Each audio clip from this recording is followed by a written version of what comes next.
Good morning dear students, welcome back. So in my previous video I was talking about Mayer's equation, different types of thermodynamic state variables, intensive and extensive variables ಹಂಗಂದ್ರೆ ಏನು ಯಾವ ಥರ ಅವನ್ನ ಕಂಡುಹಿಡಿಯೋದು ಇದನ್ನೆಲ್ಲ explain ಮಾಡಿದ್ದೀನಿ. ಆಮೇಲೆ Mayer's equation CP minus CV is equal to R ನ derive ಮಾಡಿದ್ದೀನಿ. ಆಮೇಲೆ ಕೆಲವೊಂದು ಸಾಲಿಡ್ಸ್ಗೆ CV ವ್ಯಾಲ್ಯೂಸ್ ಅಲ್ಯೂಮಿನಿಯಂಗೆ ಎಷ್ಟು ಮರ್ಕ್ಯೂರಿ ಸಿಲ್ವರ್ಗೆ ಎಷ್ಟು ಕಾಪರ್ಗೆ ಎಷ್ಟು ಅಂತೆಲ್ಲ ಹೇಳಿದೆ. Now let us proceed one step further. So in this video I am going to talk about what is called thermodynamical processes. So there are different types in thermodynamical processes. ಮೊದಲಿಗೆ thermodynamical process ಅಂದ್ರೆ ಏನು? ಇವಾಗ ನೋಡಿ ಒಂದು system ಅನ್ನ ತಗೋತೀನಿ. System ಅಂದ್ರೆ ಏನು ಆಲ್ರೆಡಿ ಗೊತ್ತಿದೆ ನಿಮಗೆ. ಒಂದು ಕಂಟೈನರ್ ಅಲ್ಲಿ ಒಂದಷ್ಟು ಗ್ಯಾಸ್ ಆಯ್ತಾ, ಗ್ಯಾಸ್ ಆಗ್ಬೋದು, ಲಿಕ್ವಿಡ್ ಆಗ್ಬೋದು, ಏನು ಬೇಕಾದ್ರೂ ಆಗ್ಬೋದು. ಆಮೇಲೆ ಇದಕ್ಕೆ ಒಂದು ಲಿಡ್ ಮತ್ತೆ ಹ್ಯಾಂಡಲ್, ಅದನ್ನ ಪಿಸ್ಟನ್ ಅಂತ ಕರೀತಾರೆ. ಈಗ ಅಟ್ ಪ್ರೆಸೆಂಟ್ ಈ ಗ್ಯಾಸಿನ ಎಲ್ಲಾ ಭಾಗದಲ್ಲೂ ಪ್ರೆಷರ್, ವಾಲ್ಯೂಮ್, ಟೆಂಪರೇಚರ್ ಸೇಮ್ ಇದೆ ಅಂತ ಇಟ್ಕೊಳ್ಳೋಣ. ಹಂಗಾಗಿ ಈ hole system is in thermodynamic equilibrium. ಈಗ ನಾನು ಅದ್ರ ಮೇಲೆ ಏನೋ ಮಾಡ್ತೀನಿ ಅಂದ್ರೆ ಈ ತರ ಪ್ರೆಸ್ ಮಾಡ್ಬೋದು, ಅಥವಾ ಹಿಂದಕ್ಕೆ ಎಳಿಬಹುದು, ಅಥವಾ ಕೆಳಗಡೆಯಿಂದ ಹೀಟ್ ಮಾಡ್ಬೋದು, ಅಥವಾ ಈ ಕಡೆ ಸೈಡಿಂದ ಬೇರೆ ಏನೋ ಹೀಟ್ ಅನ್ನು ಅಥವಾ ಬೇರೆ ಏನೋ ಮಾಡ್ಬೋದು. ಒಟ್ಟಾರೆ ನಾನು I will do some operation on this system. When I do some operation on the system, thermodynamic state variables will change. ಏನು thermodynamic state variables ಅಂದ್ರೆ as pressure, volume, temperature change ಆಗ್ತವೆ. ಚೇಂಜ್ ಆಗ್ತಾ ಕೊನೆಗೆ ಒಂದು ಟೈಮ್ ಆದಮೇಲೆ change stop ಆಗುತ್ತೆ. ನಾನು ಏನು ಏನೋ ಆಪರೇಷನ್ ಮಾಡ್ತಾ ಇದ್ನಲ್ಲ, ಆಪರೇಷನ್ ಅನ್ನು ನಿಲ್ಲಿಸಿದಾಗ ಆ ವೇರಿಯೇಷನ್ಸ್ ನಿಂತುಬಿಟ್ಟು ಮತ್ತೆ ಎಲ್ಲ ಕಡೆಗೂ same pressure, same volume, same temperature ಇರುತ್ತೆ. ಈಗ ಫಾರ್ ಎಕ್ಸಾಂಪಲ್ ಪ್ರೆಷರ್, ವಾಲ್ಯೂಮ್ ಬಿಟ್ಬಿಡೋಣ, ಟೆಂಪರೇಚರ್ ಇಟ್ಕೊಳ್ಳೋಣ. ಈಗ ನಿಧಾನಕ್ಕೆ ನಾನು ಇದನ್ನ ಕಾಯಿಸ್ತೀನಿ, ಬೆಂಕಿ ಹಾಕ್ತೀನಿ, ಬಿಸಿ ಕೊಡ್ತೀನಿ. ಫಸ್ಟ್ಗೆ 30 ಡಿಗ್ರಿ ಇತ್ತು, ಸ್ವಲ್ಪ ಕಾಯಿಸಿ ಆದ್ಮೇಲೆ ಸ್ವಲ್ಪ ಹೊತ್ತು ಆದ್ಮೇಲೆ ಇದು 40 ಡಿಗ್ರಿ ಆಯಿತು. ಅಂದ್ರೆ ಟೆಂಪರೇಚರ್ ಚೇಂಜ್ ಆಯಿತು, 30 ಇಂದ 40 ಚೇಂಜ್ ಆಯಿತು. 40 ಡಿಗ್ರಿ ಎಲ್ಲ ಭಾಗದಲ್ಲೂ ಅದು 40 ಡಿಗ್ರಿನೇ ಇರಬೇಕು. ಅಂದ್ರೆ ಅದು ಈಕ್ವಿಲಿಬ್ರಿಯಂ ಅನ್ನ ಮೇಂಟೈನ್ ಮಾಡಬೇಕು. ಈಕ್ವಿಲಿಬ್ರಿಯಂ ಮೇಂಟೈನ್ ಮಾಡಿದ್ರೆ ಅವಾಗ ನೀನೇನು ಹೀಟ್ ಮಾಡ್ದಲ್ಲ ಆ ಪ್ರೋಸೆಸ್ ಅನ್ನ ನಾವು ಥರ್ಮೋಡೈನಮಿಕಲ್ ಪ್ರೋಸೆಸ್ ಅಂತ ಕರಿತೀವಿ. ಅಥವಾ ನೀನು ಮೇಲ್ಗಡೆಯಿಂದ ಲೆಡ್ ಅನ್ನ ಪ್ರೆಸ್ ಮಾಡಿದೆ, ಬಿಗಿನಿಂಗ್ ಅಲ್ಲಿ ಇದ್ರ ವಾಲ್ಯೂಮ್ ಜಾಸ್ತಿ ಇತ್ತು, 2 ಮೀಟರ್ ಕ್ಯೂಬ್ ಇತ್ತು. ಆಮೇಲೆ ಪ್ರೆಸ್ ಮಾಡ್ತೀಯ 1 ಮೀಟರ್ ಕ್ಯೂಬ್ ಕಂಪ್ರೆಸ್ ಆಗುತ್ತೆ. ಅಂದ್ರೆ ವಾಲ್ಯೂಮ್ ಇಷ್ಟೇ ಆಗುತ್ತೆ, ಎಲ್ಲ ಕಡೆಗೂ ಸೇಮ್ ಇರಬೇಕು. ಅವಾಗ ಅದನ್ನು ನಾವು ಈಕ್ವಿಲಿಬ್ರಿಯಂ ಅಂತ ಕರಿತೀವಿ. ಅಂದರೆ ನೀನು ಏನೇ ಒಂದು ಆಪರೇಷನ್ ಅನ್ನ ಮಾಡು, ಅದು ಫೈನಲ್ ಆಗಿ ಆ ಥರ್ಮೋಡೈನಮಿಕಲ್ ಸ್ಟೇಟ್ ವೇರಿಯೇಬಲ್ಸ್ ಅನ್ನ ಚೇಂಜ್ ಮಾಡಿದರೂ ಕೂಡ ಈಕ್ವಿಲಿಬ್ರಿಯಂ ಅನ್ನ ಮೇಂಟೈನ್ ಮಾಡಿದ್ರೆ ಆಗ ನೀನು ಏನೋ ಮಾಡ್ದಲ್ಲ ಆ ಆಪರೇಷನ್, ಹೀಟ್ ಮಾಡೋದು, ಪ್ರೆಸ್ ಮಾಡೋದು, ಎಕ್ಸ್ಪ್ಯಾಂಡ್ ಮಾಡೋದು, ಏನೋ ಮಾಡ್ದಲ್ಲ ಆ ಆಪರೇಷನ್ ಅನ್ನ ನಾವು ಪ್ರೋಸೆಸ್ ಅಂತ ಕರಿತೀವಿ, ಥರ್ಮೋಡೈನಮಿಕಲ್ ಪ್ರೋಸೆಸ್ ಅಂತ ಕರಿತೀವಿ. ಸೊ ಈಗ ನಾನು ಇಷ್ಟು ಎಕ್ಸ್ಪ್ಲೈನ್ ಮಾಡಿದ ಮೇಲೆ ಡೆಫಿನೇಷನ್ ಅನ್ನು ನೀವು ಬರೀಬಹುದಲ್ವಾ. This is my style of teaching. Direct ಆಗಿ ಡೆಫಿನೇಷನ್ ಹೇಳಕ್ ಹೋಗಲ್ಲ, ಫಸ್ಟ್ ಎಕ್ಸ್ಪ್ಲೈನ್ ಮಾಡ್ಬಿಡ್ತೀನಿ. ಸೊ ಏನೋ ಒಂದು ಆಪರೇಷನ್ ಮಾಡ್ತೀರಾ, ಆಪರೇಷನ್ ಮಾಡಿದ ಅಂದ್ರೆ ಒಂದು ಪ್ರೋಸೆಸ್ ಅನ್ನ ಮಾಡ್ತೀರಾ. ಏನು ಪ್ರೋಸೆಸ್ ಅದು? ಪ್ರೆಸ್ ಮಾಡೋದಿರ್ಬೋದು, ಎಕ್ಸ್ಪ್ಯಾಂಡ್ ಮಾಡೋದಿರ್ಬೋದು, ಹೀಟ್ ಮಾಡೋದಿರ್ಬೋದು, ಅಥವಾ ಹೀಟನ್ನು ತೆಗೆಯೋದಿರ್ಬೋದು. ಏನೋ ಒಂದು ಒಟ್ಟಲ್ಲಿ ಮಾಡಿದಾಗ ಅಲ್ಲಿ ಒಳಗಡೆ ಇರ್ತಕ್ಕಂಥ ಥರ್ಮೋಡೈನಮಿಕ್ ಸ್ಟೇಟ್ ವೇರಿಯೇಬಲ್ಸ್ ಚೇಂಜ್ ಆಗಿ ಆದರೂ ಕೂಡ ಸಿಸ್ಟಮ್ ಈಕ್ವಿಲಿಬ್ರಿಯಂ ಅಲ್ಲಿ ಉಳ್ಕೊಂಡ್ರೆ then the whole process is called thermodynamical process. So now comes the definition. A process in which thermodynamic state variables are changing continuously but finally the system is in thermal equilibrium, then whatever the process you did, it is called thermodynamical process. So thermodynamical process ನ definition ಆಯಿತು. State variables ಅನ್ನ ನಾನು ಸಾಕಷ್ಟು ಸತಿ ಹೇಳಿದ್ದೀನಿ. ಈಗ ಸದ್ಯಕ್ಕೆ ನಾನು 3 ಸ್ಟೇಟ್ ವೇರಿಯೇಬಲ್ಸ್ ಅನ್ನ ಮಾತ್ರ ತಗೋತೀನಿ. ಯಾವ್ಯಾವುದು ನಮಗೆ ಫೆಮಿಲಿಯರ್ ಆಗಿರೋವು ಯಾವ್ಯಾವ್ದು ಹೇಳ್ರಿ, ಅದನ್ನ ನೋಡೋಣ. Pressure, yes you are correct, volume as well as temperature. ಈಗ ಥರ್ಮೋಡೈನಮಿಕಲ್ ಪ್ರೋಸೆಸ್ ಅಲ್ಲಿ ಕ್ವಾಸಿ ಸ್ಟ್ಯಾಟಿಕ್ ಪ್ರೋಸೆಸ್ ಅಂತ ಇದೆ. ಏನು ಗೊತ್ತಾ ಇದು ಕ್ವಾಸಿ ಸ್ಟ್ಯಾಟಿಕ್ ಅಂತ? ನೀನು ಸಡನ್ ಆಗಿ ಬಿಸಿ ಮಾಡಿಬಿಟ್ರೆ, ಸಡನ್ ಆಗಿ ಬೆಂಕಿ ಹಾಕಿಬಿಟ್ರೆ ಫುಲ್ ಟೆಂಪರೇಚರ್ ಯೂನಿಫಾರ್ಮ್ ಆಗಿರೋದಿಲ್ಲ. ಬೆಂಕಿ ಎಲ್ಲಿರುತ್ತೋ ಅಲ್ಲಿ ಮಾತ್ರ ಬಿಸಿ ಆಗುತ್ತೆ, ಮೇಲೆಲ್ಲ ತಣ್ಣಗಿರುತ್ತೆ. ಆಮೇಲೆ ಸಡನ್ ಆಗಿ ಪ್ರೆಸ್ ಮಾಡಿಬಿಟ್ರೆ ಆ ವಾಲ್ಯೂಮ್ಸ್ ಯೂನಿಫಾರ್ಮ್ ಆಗಿರೋದಿಲ್ಲ. ಆಯ್ತಾ? ಸಡನ್ ಪ್ರೋಸೆಸ್ಗಳು ಯಾವುದು ಕೂಡ ಥರ್ಮೋಡೈನಮಿಕ್ ಪ್ರೋಸೆಸ್ಗಳು ಆಗ್ಬೋದು, ಆದರೆ ಈಕ್ವಿಲಿಬ್ರಿಯಂ ಅನ್ನ ಮೇಂಟೈನ್ ಮಾಡೋದಿಲ್ಲ. ಸೊ ಸಡನ್ ಆಗಿ ಆಗಬಾರ್ದು, ಫಾಸ್ಟ್ ಆಗಿ ಆಗಬಾರ್ದು, ಸ್ಲೋ ಆಗಬೇಕು.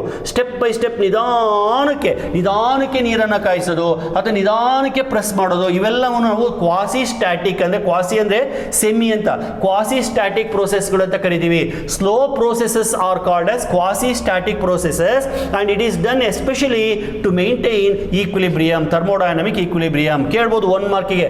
What is quasi static process? It is a slow process in which all state variables are varying slowly and the whole system is in thermal dynamic equilibrium. Quasi static process ಅಂದ್ರೆ ಅಂದರೆ ನಿಧಾನಕ್ಕೆ ಮಾಡುವಂಥ process. ಅದು heat ಮಾಡೋದಾದ್ರೂ ನಿಧಾನಕ್ಕೆ ಮಾಡ್ತೀರಾ, cool ಮಾಡೋದಾದ್ರೂ ನಿಧಾನಕ್ಕೆ ಮಾಡ್ತೀರಾ, ಅಥವಾ ಪ್ರೆಸ್ ಮಾಡೋದು ನಿಧಾನಕ್ಕೆ, ಅಥವಾ ರಿಲೀಸ್ ಮಾಡೋದು ನಿಧಾನಕ್ಕೆ. Everything you are doing it very slowly so that the uniformity is maintained. ಈಗ ನಿಧಾನಕ್ಕೆ ನೀನು ಊಟ ಮಾಡಿದ್ರೆ ಅದು ಕ್ವಾಸಿ ಸ್ಟ್ಯಾಟಿಕ್ ಅಂತಂದೇ ಅರ್ಥ. ಗಬ ಗಬ ಗಬ ಗಬ ಬೇಗ ಬೇಗ ತಿಂದ್ಬಿಟ್ರೆ ಎಲ್ಲೋ ಒಂದು ಕಡೆ ಸಿಗಾಕೊಂಡ್ಬಿಡುತ್ತೆ. ಅಥವಾ ನೀರಿನಾಗ ಬೇಗ ಗಟ್ಟ ಕುಡಿದ್ಬಿಟ್ರೆ ಅದು ಫಾಸ್ಟ್ ಪ್ರೋಸೆಸ್ ಅದು, ಆಯ್ತಾ. ಆ ಥರ ಎಲ್ಲ ಮಾಡಿದ್ರೆ ಏನೋ ಒಂದು ಪ್ರಾಬ್ಲಮ್ ಆಗುತ್ತೆ. ಓಕೆ, ಸೊ ಇಲ್ಲಿಗೆ ಥರ್ಮೋಡೈನಮಿಕ್ ಸ್ಟೇಟ್ ವೇರಿಯೇಬಲ್ಸ್ ಅಂದರೆ ಏನು ಅಂತ ಗೊತ್ತಾಯಿತು, ಪ್ರೋಸೆಸ್ ಅಂದರೆ ಏನಂತ ಗೊತ್ತಾಯಿತು, ಕ್ವಾಸಿ ಸ್ಟ್ಯಾಟಿಕ್ ಪ್ರೋಸೆಸ್ ಅಂದರೆ ಏನು ಅಂತ ಗೊತ್ತಾಯಿತು. ಈಗ ಬನ್ನಿ, ಥರ್ಮೋಡೈನಮಿಕ್ ಪ್ರೋಸೆಸ್ಸಲ್ಲಿ ಬೇರೆ ಬೇರೆ ಥರ ಇದ್ದಾವೆ. ಒಂದು ಐಸೋಥರ್ಮಲ್ ಪ್ರೋಸೆಸ್ ಅಂತ, ಇನ್ನೊಂದು ಐಸೋಬಾರಿಕ್ ಪ್ರೋಸೆಸ್ ಅಂತ, ಐಸೋಕಾರಿಕ್ ಪ್ರೋಸೆಸ್ ಅಂತ, ಅಡಿಯಾಬ್ಯಾಟಿಕ್ ಪ್ರೋಸೆಸ್ ಅಂತ 4 ಮೇನ್ ಪ್ರೋಸೆಸ್ಸನ್ನು ಡಿಸ್ಕಸ್ ಮಾಡ್ತೀವಿ. ಫಸ್ಟ್ಗೆ ನಾನು ಐಸೋಥರ್ಮಲ್ ಪ್ರೋಸೆಸ್ ಬಗ್ಗೆ ಮಾತಾಡ್ತೀನಿ. So first comes isothermal process. ಏನಿದು ಐಸೋಥರ್ಮಲ್? ಐಸೋ ಅಂದರೆ ಸೇಮ್ ಅಂತ, ಥರ್ಮಲ್ ಅಂದರೆ ಟೆಂಪರೇಚರ್ ಅಂತ. ಸೊ ಒಂದು ಪ್ರೋಸೆಸ್ ಅಲ್ಲಿ temperature of the system if it remains the same throughout, then the process is called as isothermal process. ಹೆಂಗೆ sir ಅದನ್ನು ಮಾಡೋದು? ನೋಡಿ, ಐಸೋಥರ್ಮಲ್ ಪ್ರೋಸೆಸ್ ಅಲ್ಲಿ ಈ ಕಂಟೈನರ್ ಇದೆಯಲ್ಲ, ಈ ಕಂಟೈನರ್, ರಿಮೆಂಬರ್ ಕಂಟೈನರ್ ಬಿಗಿನಿಂಗ್ ಅಲ್ಲೇ ನಾನು ಹೇಳಿದ್ದೆ, container may be real, container may be imaginary. Container may be made up of good conducting material, may be made up of bad conducting material ಅಂತ. ಈ isothermal process ಅಲ್ಲಿ ಈ walls ಇದೆಯಲ್ಲ, ಕಂಟೈನರ್ನ wall ಇದೆಯಲ್ಲ, they are made up of conducting material, conductors, they are made up of conducting material. ಆಯ್ತಾ? ಈಗ ನೀನು ಇದನ್ನು ತಗೊಂಡೋಗಿ ಸೋರ್ಸಿನ ಮೇಲೆ ಇಟ್ಟರೆ, ಸೋರ್ಸ್ ಅಂದರೆ ಏನು? ಒಂದು anything which can supply the heat. ಒಂದು ಸ್ಟವ್ ಆಗಿರ್ಬೋದು, ಅಥವಾ ಹೊರಗಡೆ ಬಿಸಿಲು, ಸೂರ್ಯನ ಶಾಖ ಆಗಿರ್ಬೋದು, ಎಲ್ಲಿಂದ ನಮಗೆ ಹೀಟ್ ಬರುತ್ತೋ ಅದನ್ನು ಸೋರ್ಸ್ ಅಂತ ಕರಿತೀವಿ. ಸಿಂಕ್ ಅಂದರೆ ಏನು? ಎಲ್ಲಿಗೆ ನಾವು ಹೀಟನ್ನು ಡಂಪ್ ಮಾಡ್ತೀವಿ ಅದು ಸಿಂಕ್ ಅಂತ ಕರಿತೀವಿ. ಸಿಂಕ್ ಅಂದರೆ ಲೋಯರ್ ಟೆಂಪರೇಚರ್, ಸೋರ್ಸ್ ಅಂದರೆ higher temperature. Now you compress the gas or you expand the gas. Whenever you compress the gas, okay, excess heat will be generated. That heat will be given out to the surrounding. Whenever you expand the gas, okay, heat is required, it will taken from the surrounding, so that always inside the system temperature remains constant. Such type of process is known as isothermal process. So now comes the definition. In a process ಅಂದ್ರೆ ಅದೇನು? Compression ಆಗಿರ್ಬೋದು, expansion ಆಗಿರ್ಬೋದು. In a thermodynamical process, if temperature of the system remains constant, then it is called isothermal process. ನಾನು ಇಲ್ಲಿ pressure ಮತ್ತೆ volume ಅನ್ನು change ಮಾಡ್ತೀನಿ, temperature ಅನ್ನು ಮುಟ್ಟಕ್ಕೆ ಹೋಗೋದಿಲ್ಲ. ಟೆಂಪರೇಚರ್ ಕಾನ್ಸ್ಟೆಂಟ್ ಇರಬೇಕು ಅಂತಂದ್ರೆ ಅದಕ್ಕೆ ನಾನು ಸಪ್ಲೈ ಮಾಡಬೇಕು ಹೊರಗಡೆಯಿಂದ, ಅಥವಾ ಎಕ್ಸಸ್ ಆದರೆ ಹೊರಗಡೆಯಿಂದ ತೆಗಿಬೇಕು. So if there is any deficiency I should supply, if there is any excess I should take it out. So isothermal process ಅಲ್ಲಿ ಹೀಟ್ ಒಳಗಡೆ ಹೋಗ್ಲಿಕ್ಕೂ ಪ್ರಾವಿಷನ್ ಇದೆ, ಹೊರಗಡೆ ಬರ್ಲಿಕ್ಕೂ ಪ್ರಾವಿಷನ್ ಇದೆ. ಸೊ ಹೀಟ್ ಫ್ಲೋಗೆ ಪ್ರಾವಿಷನ್ ಇದೆ. ಹೀಟ್ ಫ್ಲೋ ಪ್ರಾವಿಷನ್ ಇರಬೇಕು ಅಂತಂದ್ರೆ ಈ ವಾಲ್ಗಳು ಕಂಡಕ್ಟಿಂಗ್ ವಾಲ್ಗಳಾಗಿರಬೇಕು, ಅಥವಾ ಡಯಾಥರ್ಮಿಕ್ ವಾಲ್. ಫಸ್ಟ್ ವಿಡಿಯೋದಲ್ಲೇ ಹೇಳಿದ್ದೀನಿ, ಅಡಿಯಾಬ್ಯಾಟಿಕ್ ವಾಲ್, ಡಯಾಥರ್ಮಿಕ್ ವಾಲ್. ಡಯಾಥರ್ಮಿಕ್ ಅಂತಂದ್ರೆ ಕಂಡಕ್ಟ್ ಆಗಬೇಕು, ಅಡಿಯಾಬ್ಯಾಟಿಕ್ ಅಂದ್ರೆ ಕಂಡಕ್ಟ್ ಆಗಬಾರದು, ಇನ್ಸುಲೇಟಿಂಗ್ ವಾಲ್ಸ್ ಅಂತ. ಸೊ ಐಸೋಥರ್ಮಲ್ ಪ್ರೋಸೆಸ್ ಅಲ್ಲಿ container is a good conductor, system temperature is maintain constant. If there is any excess heat inside it will be given out to the surrounding. If there is any deficiency it will be taken in to the system. ಅಂದ್ರೆ overall temperature remains constant. Now tell me, if temperature remains constant, what will be the change in the internal energy? ನಿಮ್ಗೆ already ಗೊತ್ತಿದೆ internal energy ಅಂದ್ರೆ ಏನು ಅಂತ. Molecules ತುಂಬಾ fast ಆಗಿ ಓಡಾಡಿ ಡಿಕ್ಕಿ ಹೊಡೆದು ಕೈನೆಟಿಕ್ ಎನರ್ಜಿ ಜಾಸ್ತಿ ಆಗಿ ಪೊಟೆನ್ಷಿಯಲ್ ಎನರ್ಜಿ ಜಾಸ್ತಿ ಆಗಿ ಬರೋ ಎನರ್ಜಿಯನ್ನೇ ಇಂಟರ್ನಲ್ ಎನರ್ಜಿ ಅನ್ನೋದು. If temperature changes, internal energy changes. If there is no change in the temperature, no change in the internal energy. Therefore in isothermal process delta U equals 0. Delta U 0 ಆಯಿತು ಅಂದರೆ first law of thermodynamics ಅನ್ನು ಬರೀರಿ. Delta Q is equal to delta U plus delta W. So delta U 0 ಆಯಿತು. So delta Q is equal to delta W. ಅಂದರೆ whatever the heat you supply is completely utilized to do the work. ಈ variations ಅನ್ನ ನಾವು P V diagram ಅಲ್ಲಿ mention ಮಾಡ್ತೀವಿ. ಇಲ್ಲಿ piston ಅನ್ನ ತಳ್ಳಿದ್ರೆ, ಕೆಳಗಡೆ ತಳ್ಳಿದ್ರೆ ಅದು ಕಂಪ್ರೆಷನ್, ಐಸೋಥರ್ಮಲ್ ಕಂಪ್ರೆಷನ್. ಹಾಗೆ ಪಿಸ್ಟನ್ ಅನ್ನ ಮೇಲೆ ಕೇಳ್ಕೊಂಡು ಹೋದ್ರೆ ಐಸೋಥರ್ಮಲ್ ಎಕ್ಸ್ಪ್ಯಾನ್ಷನ್, ಕಂಪ್ರೆಷನ್ ಎಕ್ಸ್ಪ್ಯಾನ್ಷನ್. ನೋಡಿ ಪಿ ವಿ ಡಯಾಗ್ರಾಮ್ ಈ ತರ ಇರುತ್ತೆ. ಸೊ ಇದು ಪ್ರೆಷರ್, ಇದು volume, pressure versus volume. Beginning ಅಲ್ಲಿ let me have pressure P1, volume V1. Okay, so now I increase, okay pressure, ಸರಿ, now I decrease, let me decrease the pressure first. Decrease, ನಿಧಾನಕ್ಕೆ piston ಅನ್ನ ಮೇಲೆ ಕೇಳ್ಕೊಂಡು ಹೋಗ್ತೀನಿ. ಮೇಲೆ ಕೇಳ್ಕೊಂಡು ಹೋದಾಗ ಪ್ರೆಷರ್ ಜಾಸ್ತಿ ಇದ್ದಿದ್ದು ಕಡಿಮೆ ಆಗಿ ಆಗಿ ಆಗಿ P2ಗೆ ಬರುತ್ತೆ. ಸೊ ಪಿಸ್ಟನ್ ಅನ್ನ ಮೇಲಕ್ಕೆ ಎಳಿತಾ ಎಳಿತಾ ಮೇಲೆ ಕೇಳ್ಕೊಂಡು ಹೋಗ್ತಾ ಗ್ಯಾಸ್ ಎಕ್ಸ್ಪ್ಯಾಂಡ್ ಆಗುತ್ತೆ, ವಾಲ್ಯೂಮ್ ಇನ್ಕ್ರೀಸಸ್. ವಾಲ್ಯೂಮ್ V1 ಇದ್ದಿದ್ದು V2 ಆಗುತ್ತೆ, ಆಯ್ತಾ. So P1 V1 slowly changes to P2 V2. This is the PV diagram. This is the initial state, this is the final state. So this is the PV diagram. A ಇಂದ B ಹೋಗೋದನ್ನ ನಾವು isothermal expansion ಅಂತ ಕರಿತೀವಿ. Expansion ಅಲ್ಲಿ pressure ಕಡಿಮೆ ಆಯಿತು, volume ಜಾಸ್ತಿ ಆಯಿತು. ಅದೇ ಉಲ್ಟಾ ಹೋದ್ರೆ ಬಿ ಇಂದ ಎಗೆ ಬಂದ್ರೆ ಅದನ್ನ ಕಂಪ್ರೆಷನ್ ಅಂತ ಕರಿತೀವಿ. That is isothermal compression. Overall compression ಇರಬಹುದು, ಎಕ್ಸ್ಪ್ಯಾನ್ಷನ್ ಇರಬಹುದು, temperature remains constant. This is about isothermal process. ಇನ್ನೂ ಮುಗಿದಿಲ್ಲ. ಐಸೋಥರ್ಮಲ್ ಪ್ರೋಸೆಸ್ ಬಗ್ಗೆ ಡೀಟೇಲ್ ಆಗಿ ಹೇಳ್ಬಿಡ್ತೀನಿ, ಆಮೇಲೆ ಉಳಿದಿದ್ದೆಲ್ಲ ಈಸಿ ಆಗ್ತಾ ಹೋಗುತ್ತೆ. ಡೆಫಿನೇಷನ್ ಬಂದು a process in which temperature remain same so that there is no internal energy change and heat is either given to the surrounding or taken from the surrounding, and the first law of thermodynamics is delta Q is equal to delta W. That means entire heat supplied is utilized only to do the work, and PV diagram looks like this. So it is going from A to B.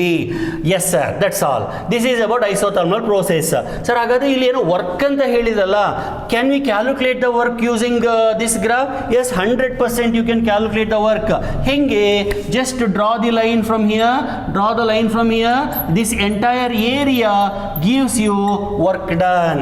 ಅರ್ಥ ಆಯ್ತಲ್ವಾ? ಇದು graphical method. ಆದ್ರೆ graphical method ಅನ್ನ ಕೇಳಲ್ಲ exam ಅಲ್ಲಿ.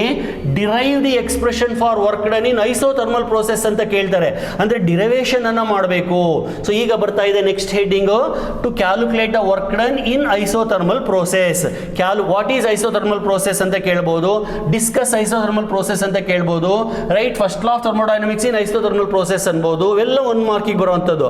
ಅದೇ ಇದು derivation ಬಂದು 5 ಮಾರ್ಕಿಗೆ ಬರುತ್ತೆ, ಅಥವಾ 3 ಮಾರ್ಕ್ ಕೇಳಬಹುದು. Derive the expression for work done.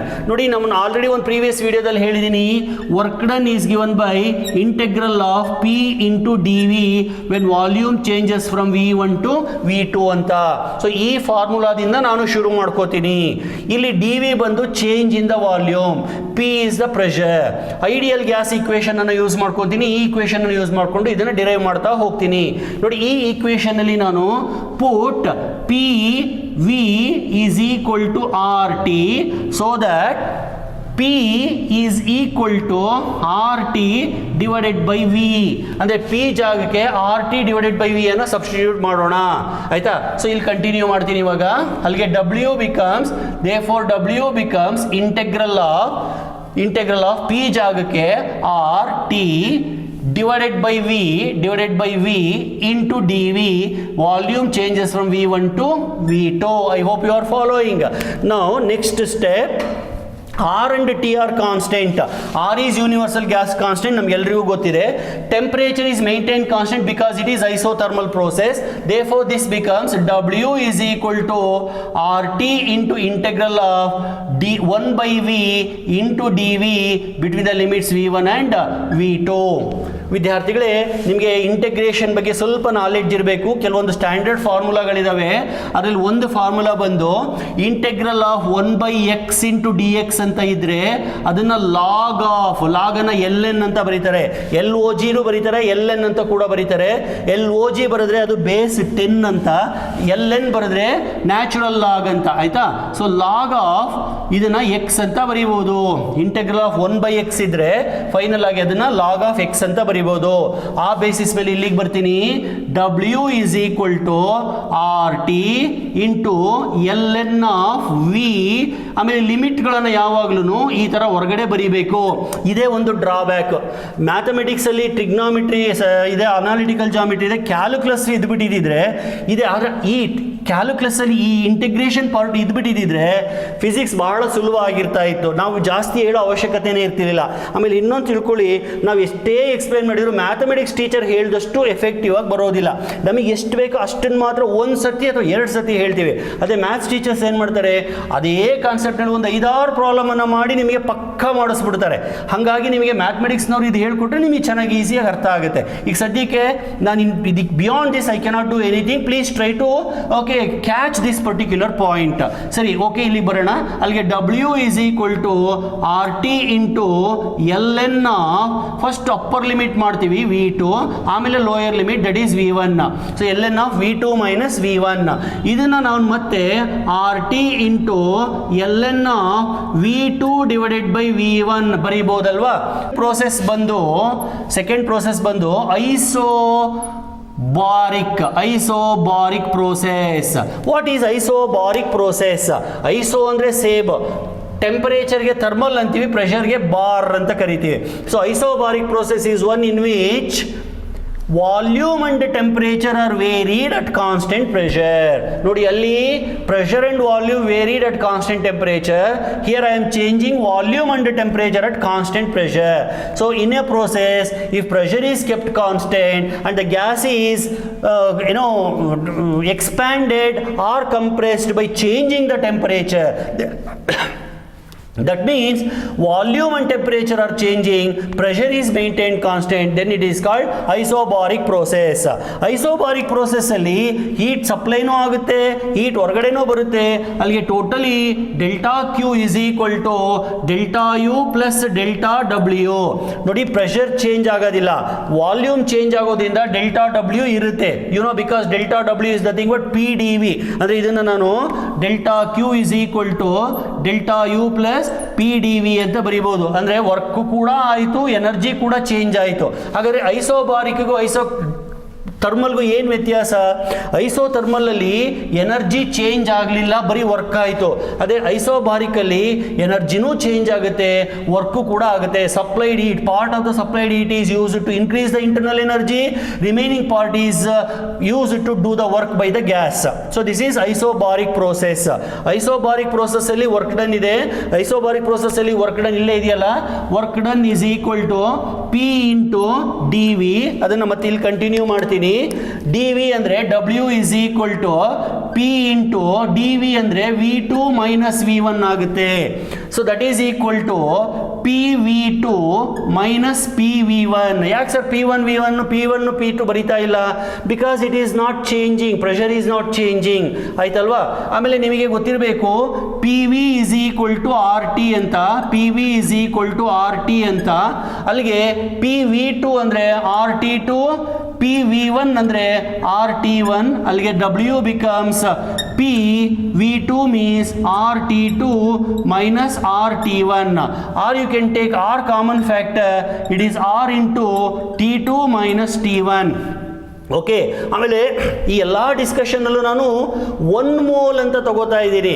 By chance ನೀವೇನಾದರೂ ಮ್ಯೂ ಮೋಲ್ ಅಂತ ತಗೊಂಡ್ರೆ W becomes mu R T2 minus T1 ಆಗುತ್ತೆ. This is the work done in case of isobaric process. ಇಲ್ಲೂ ಕೂಡ ಅಷ್ಟೇನೆ, work done in case of isothermal process ಅಲ್ಲಿ ಈ ಜಾಗದಲ್ಲಿ ನೀವು ಮ್ಯೂ ಅನ್ನ ಬರೀಬೇಕು. ಯಾವಾಗ?